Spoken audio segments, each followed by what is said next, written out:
రంగంపేట మండలం సింగంపల్లి గ్రామంలో తెలుగుదేశం పార్టీకి చెందిన వార్డు మెంబర్ కాకరపల్లి మహాలక్ష్మి శ్రీరం వెంకటేశ్వరరావు, జనసేన పార్టీకి చెందిన గోడెం హరిలతో పాటు మరొక 30 కుటుంబాలు వనపర్తి శాసనసభ్యులు డాక్టర్ సత్యసూర్య నారాయణ రెడ్డి ఆధ్వర్యంలో వైఎస్ఆర్ కాంగ్రెస్ పార్టీలోకి చేరారు.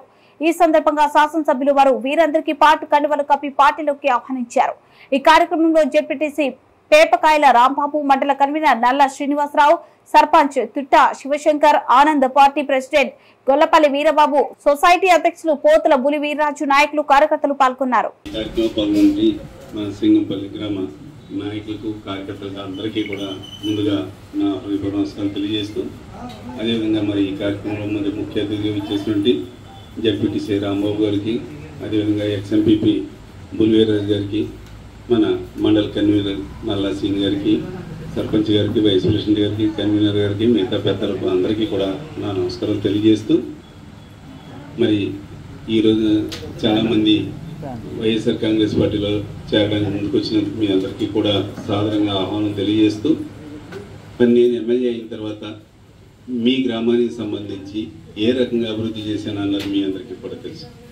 ఒకటి మాత్రం నేను చాలా గర్వంగా చెప్పుకోగలను, ఏ ఎమ్మెల్యే హయాంలో కూడా కేవలం 5 సంవత్సరాల టైంలో మీ గ్రామం నా హయాంలో అభివృద్ధి చేసినట్టు ఎప్పుడూ కూడా అభివృద్ధి చెందలేదు.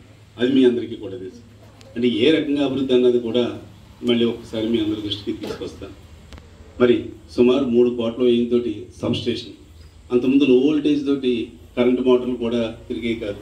ఈ రోజున లో వోల్టేజ్ సమస్య లేకుండా మరి ఆ సబ్స్టేషన్ రావడంతో మీ అందరికీ ఉపయోగం. అదేవిధంగా హై స్కూల్ 1,20,00,000 వరకు హై స్కూల్ని మరి దానికి గ్రాంట్లు తీసుకొచ్చి డెవలప్ చేయించడం జరిగింది. అంతేకాకుండా అమ్మాయిలకు సంబంధించి అందులో కళాశాల కూడా ప్రారంభించడం జరిగింది. అదేవిధంగా మరి పేదలకు కూడా ఇళ్ల స్థలాలు ఇవ్వడం జరిగింది. వీటితో పాటు అన్నింటికంటే ఇంకొక అతి ముఖ్యమైన విషయం, మన మండలంలో ఇప్పటివరకు గవర్నమెంట్ హాస్పిటల్ రంగంపేటలో ఉంది. రెండోది కూడా మండలానికి మరి జగన్మోహన్ రెడ్డి గారు శాంక్షన్ ఇస్తే ఆ రెండోది మీ గ్రామానికి ఇవ్వడం జరిగింది. అంటే ఒక గవర్నమెంట్ హాస్పిటల్ కూడా ఆల్రెడీ స్లాబ్ వేయడం జరిగింది. అంటే ఇవన్నీ కూడా ఎక్కువ పేదవారికి ఇళ్ల స్థలాల నుండి రోడ్లు, డ్రైన్లు కూడా గతంలో కంటే కూడా ఇప్పుడు ఏ రకంగా డెవలప్ అయిందన్నది మీ అందరికీ కూడా తెలుసు. ఇన్ని మరి అభివృద్ధి కార్యక్రమాలు చేశాను.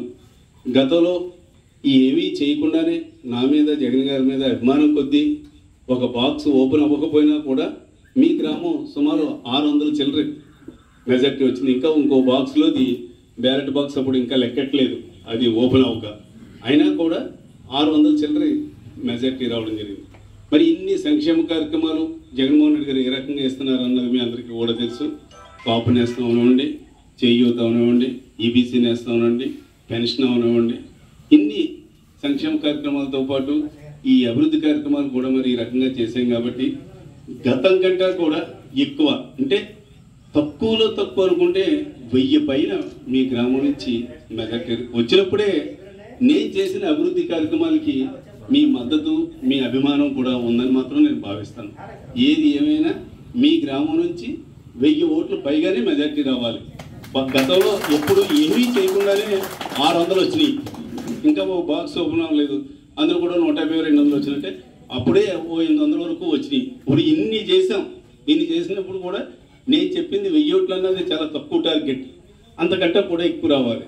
కానీ గ్యారెంటీగా వస్తానని నమ్మకం నాకుంది. ఎందుకంటే ప్రజల అభిమానం, మీలాంటి వాళ్ళందరూ కూడా జాయిన్ అవ్వడం, మళ్ళీ తొందరలోనే ఇంకో బ్యాచ్ కూడా మరి జాయిన్ అవుతుందని శ్రీని గారు చెప్పారు.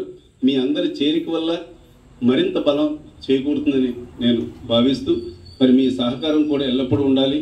ఈ గ్రామం అభివృద్ధికి నేను చేసిన విషయాలన్నీ కూడా మీకు చెప్పడం జరిగింది. అవి వాస్తవాలా అవాస్తవాలా అన్నది కూడా మీ అందరికీ కూడా తెలుసు.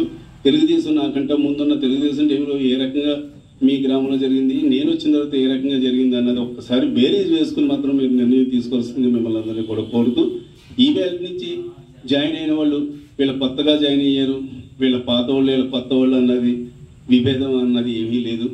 మనం అందరం కూడా ఒక కుటుంబ సభ్యులు. ఈ బ్యాచ్ నుంచి జాయిన్ అయిన వాళ్ళు కూడా